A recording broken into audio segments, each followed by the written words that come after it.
Hello hi welcome to easy and tasty blogs. ఈరోజు నేను చూపించబోయేది వడప్పలకు కావాల్సిన పదార్థాలు ఏంటంటే కొత్తిమీర, పచ్చిమిర్చి, అల్లం, కరివేపాకు, పెసరపప్పు నానబెట్టుకోవాలి. అంతే, వీటికి కావాల్సిన పదార్థాలు. 1 గ్లాసు పిండికి 2 గ్లాసుల నీళ్ళు పొయ్యి మీద పెట్టుకోవాలి. మరిగేలోపు ఇది మనం మిక్సీ చేసుకోవాలి. ఇప్పుడు నీళ్ళు మసలే నీళ్ళలో పచ్చిమిరం వేసి 1 స్పూన్ నెయ్యి వేసుకోవాలి. క్రిస్పీగా బాగా మంచిగా వస్తాయి కాబట్టి రుచికి సరిపడా ఉప్పు వేసుకోవాలి. ఇప్పుడు నువ్వులు వేసుకోవాలి, 2 చెంచాల నువ్వులు. ఇప్పుడు నానబెట్టుకున్న పెసరపప్పు వేసేయాలి. అన్నీ వేసిన తర్వాత మంచిగా మరిగేటప్పుడు అప్పుడు 1 గ్లాస్ పిండి వేసి కలుపుకోవాలి.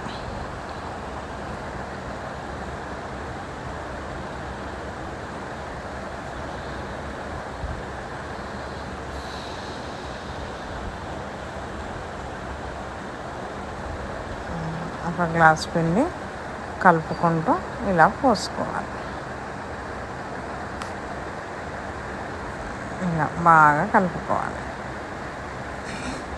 పొయ్యి మీద ఉన్నప్పుడే కలిపేసి పక్కన పెట్టుకోవాలి.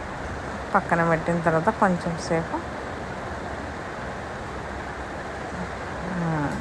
సేపు మూత పెట్టేసేయాలి.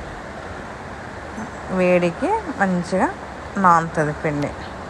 తర్వాత మొత్తం తీసి ఇలా ఒక గిన్నెలోకి పెట్టుకొని మంచిగా కలుపుకొని ఇలా ఉండలు కట్టుకోవాలి. ఇట్లా ఉండలు కట్టేసుకొని పక్కన పెట్టుకొని ఈజీగా మనకు చేయితో అయినా ఒత్తుకోవచ్చు. నేను మాత్రం ఇలా కవర్ మీద వేసి ఒక గిన్నెతో ఇలా ఒత్తేస్తాను. ఈజీగా రౌండ్గా వచ్చేస్తుంది చూడండి. ఇలా చేతితో అయినా కానీ చేసుకోవచ్చు. చేతితో అయితే కొంచెం వంకర వస్తుంది కాబట్టి ఇదైతే ఈజీగా బాగుంటుంది. చూడండి, ట్రై చేసి చూడండి. ఇలా ఏ గిన్నెతో అన్నా ఒక డబ్బాతో అయినా ఇలా నొక్కుంటే బాగుంటుంది.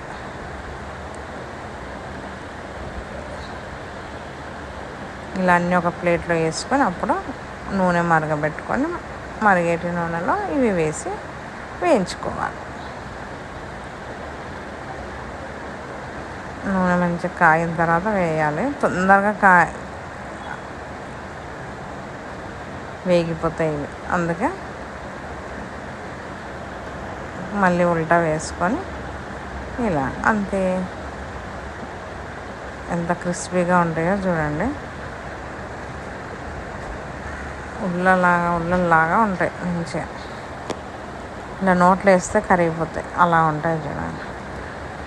ఇలా మొత్తం చేసుకున్న తర్వాత మీకు నచ్చినట్టయితే షేర్ చేయండి, లైక్ చేయండి, సబ్స్క్రైబ్ చేయండి.